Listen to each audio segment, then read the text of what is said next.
meron ko isang Filipino-Chinese friend. Trader ito eh. Opo. Na malaking negosyante na ang dealings niya is with China, no?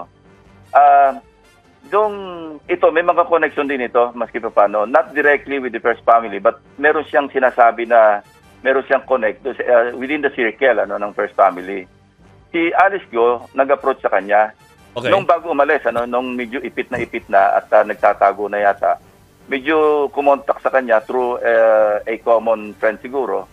At ang sabi sa kanya, kung mailalapit niya si Alice Go, doon sa kanyang contact, hindi ko naman sinasabing pinaniniwalaan ko hook, line, and sinker yung kwento nitong Filipino-Chinese na ito. Opo. Sabi niya, ang offer daw na pera, 1 billion. Wow. Basta't matulungan lang daw siya.